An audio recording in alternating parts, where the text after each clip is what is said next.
Welcome to the Bookshop Aberystwyth Arts Centre's eventcast. This is your opportunity to listen again and catch up with our regular Thursdays events. This is episode 4, recorded on Thursday the 23rd of April 2015. We were privileged to welcome Mike Jenkins to read from his latest collection, Shedding Paper Skin. Mike was born in Aberystwyth but now lives in Merthyr Tydfil. He has published many volumes of poetry and fiction, and his previous collection, Barkin, was shortlisted for the Wales Book of the Year award. Mike is a retired teacher who now conducts creative writing workshops and blogs weekly on www.mikejenkins.net, and he's been the co-editor of Red Poets magazine for 20 years. Got to Cardiff, and now I'm in Cardiff station, confronted by a seagull. Okay. So I'll take you back up the valley afterwards, but just pause in Cardiff for a little while. And then Cardiff, the school where I taught after this, but this is the station. Maybe it should be after the school, but never mind. Here you go. Cardiff Central Seagull. I never felt threatened by a seagull before, but this one's got street written along its beak, which suddenly looks sharp as a Stanley knife. I wouldn't be surprised by its swagger and attitude if it wasn't into NWA or Tupac. It eyes up my food as if it already owns it, and I recall those stories of seabirds snatching pasties or putting eyes out. Those days spent by Aber Pier throwing crusts to balletic birds seem a century away. This creature's Cardiff Central, born and bred, could pick a packet from the rails just before the intercity's in. It struts around me. I'm surrounded by a single bird. Its pupils are 2 barrels aiming straight at my cheese and celery. I gulp the sandwich whole like a heron with a fish. Bro Seagull saunters off to mug a kid with a burger. Okay, yeah. Anyway, Shedding Paper Skin. This is me, back of the classroom. Day after day I shed my skin. Paper I bag and bin. The print, the markings. It has served me well as survival and camouflage, or to attract and entertain.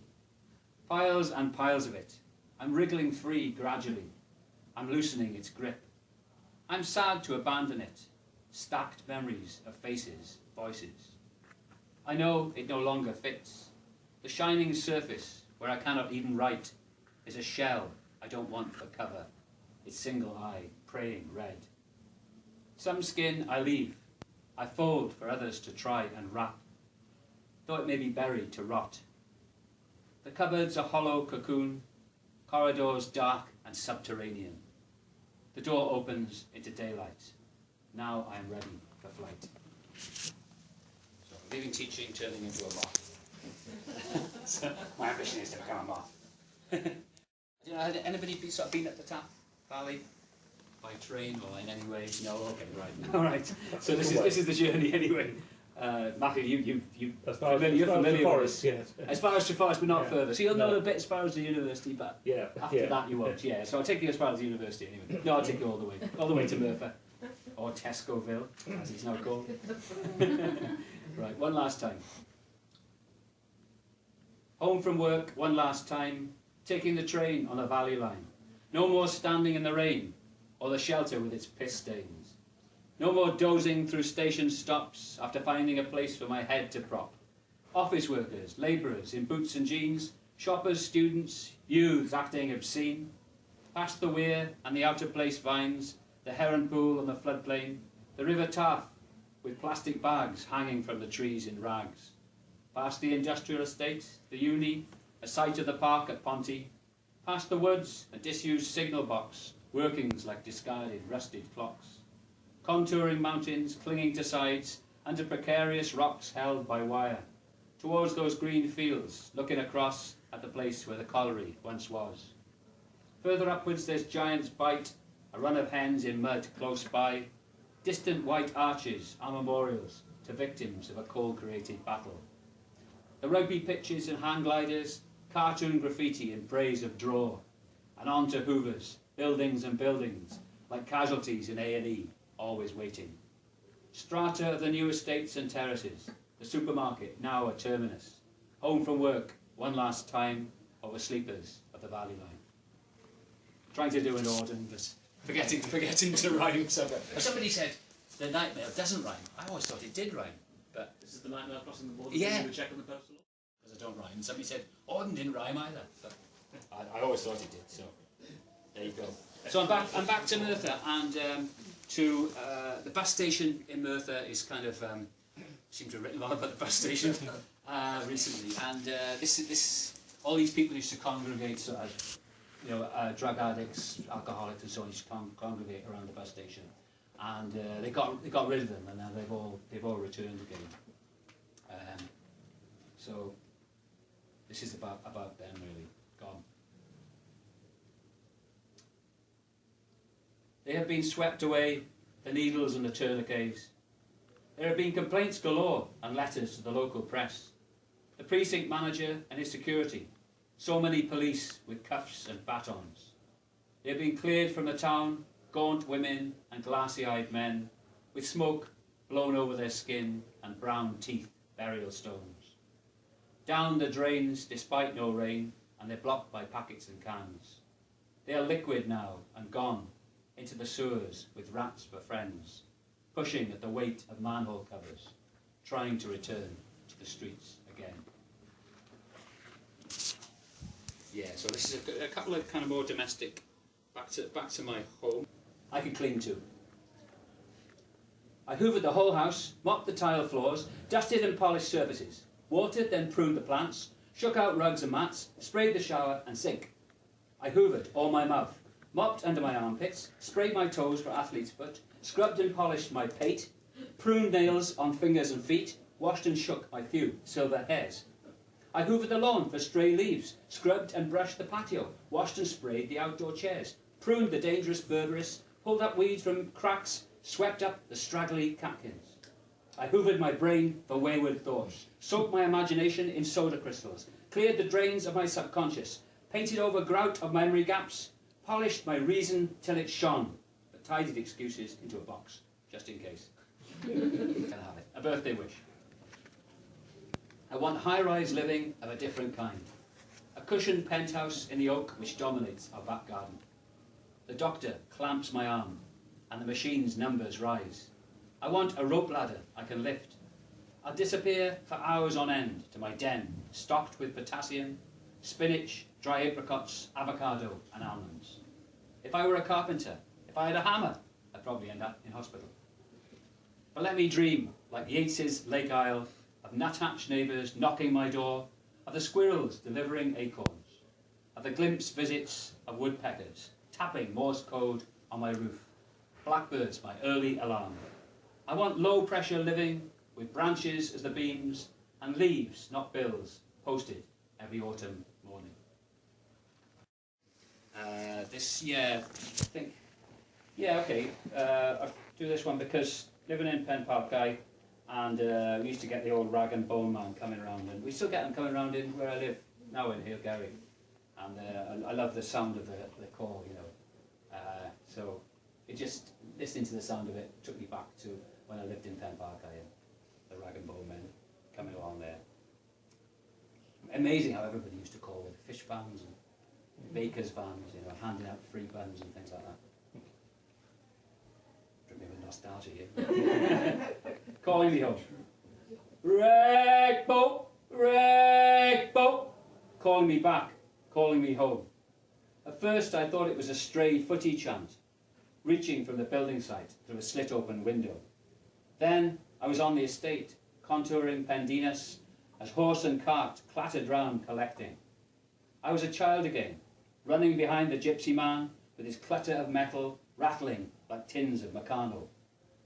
I translate the years, the tinkers, the diddycoys, all around our village. Another hill, another hillside.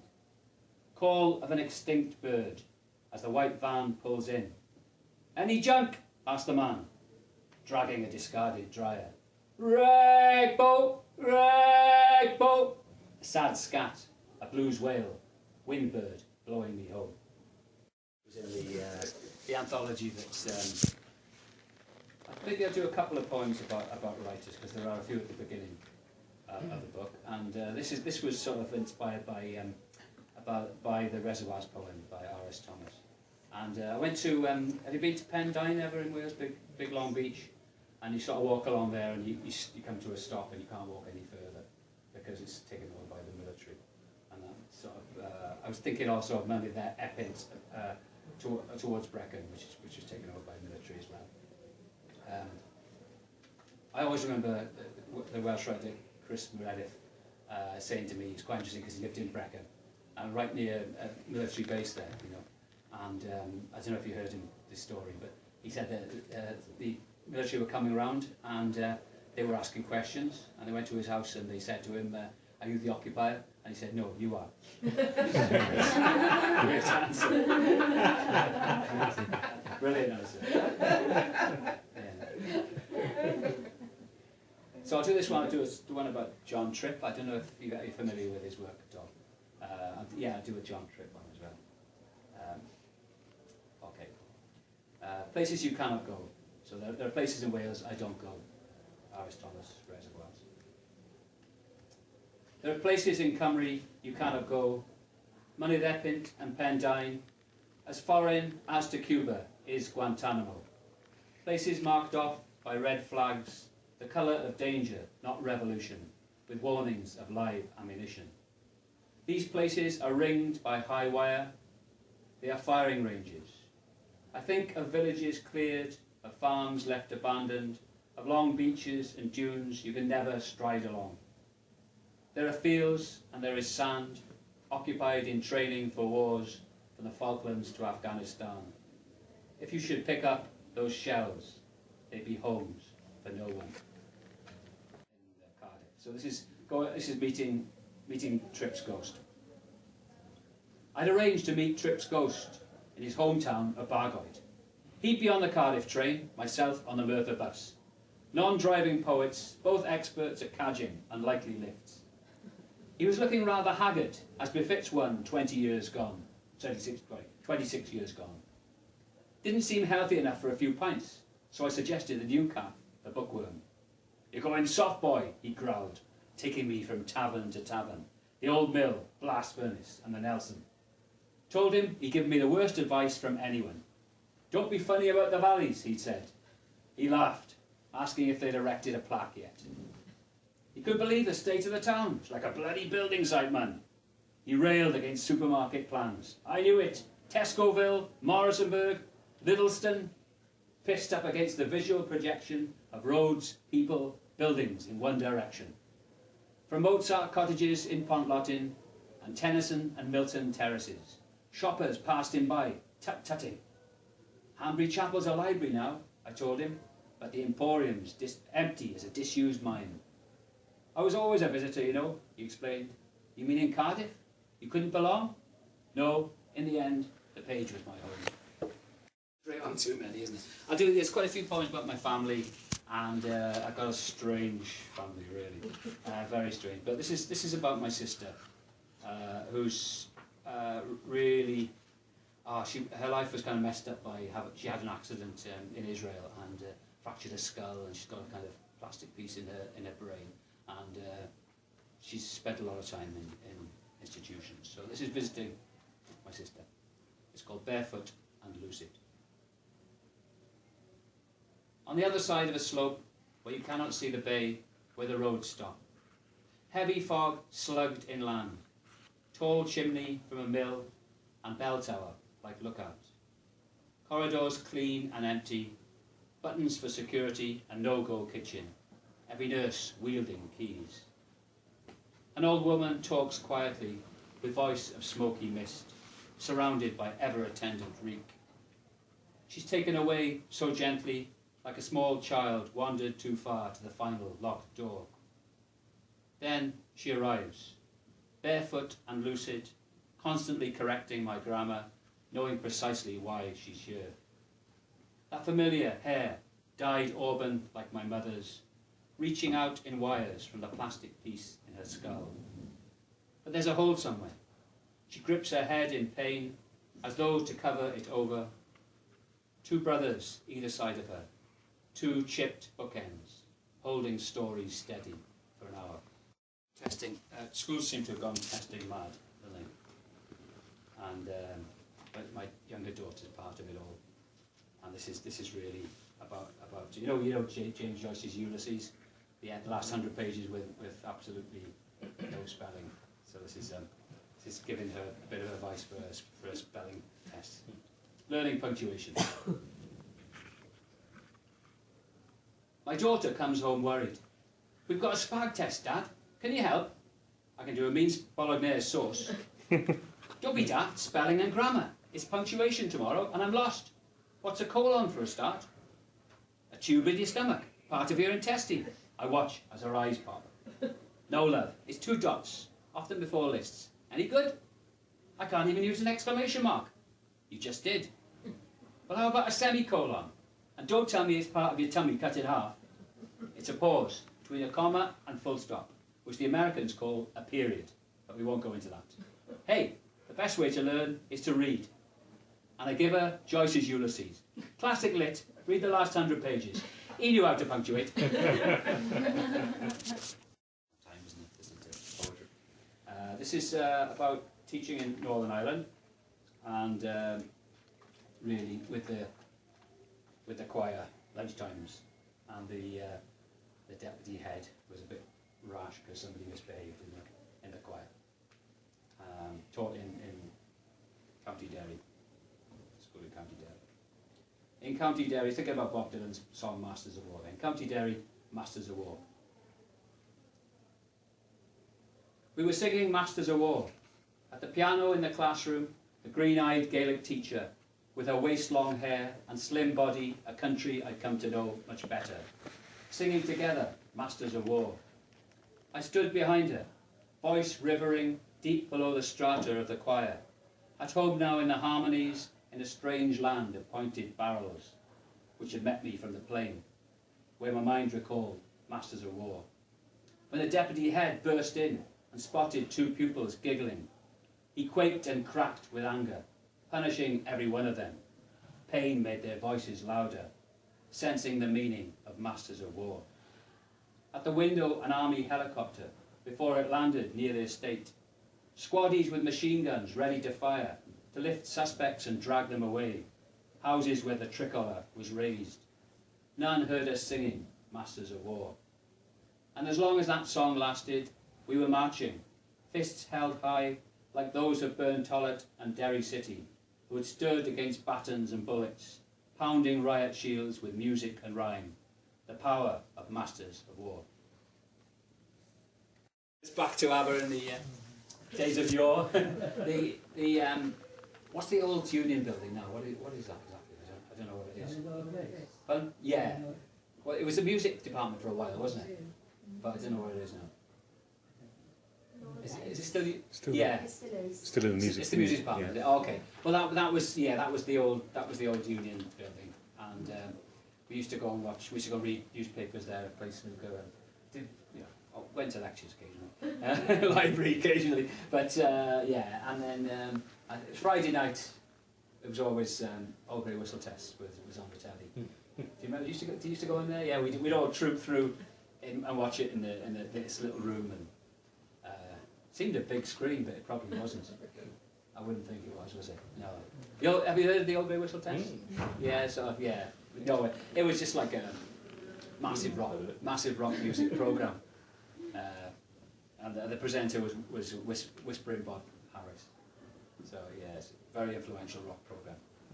So Whistle Test Fridays. Okay, here we go. It's the right way up. That's a good start.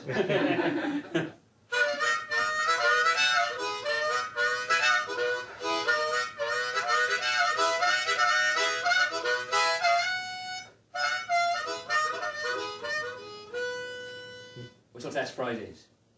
Friday was Whistle Test Day, and after a few jars at the Union Bar, it was a procession into the lights-out TV room.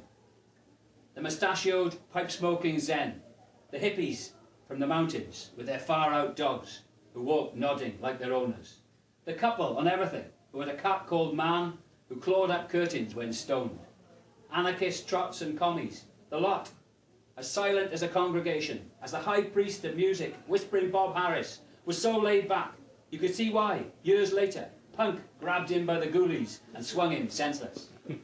We waited for heroes or discoveries, musicians who have long since OD'd or resorted to Zimmer frames.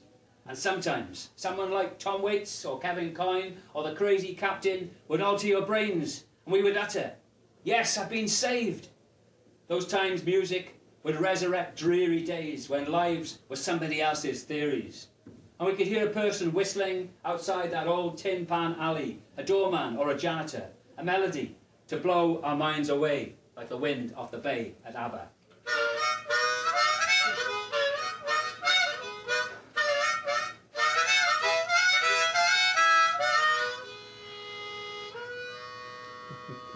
Okay, thanks very much.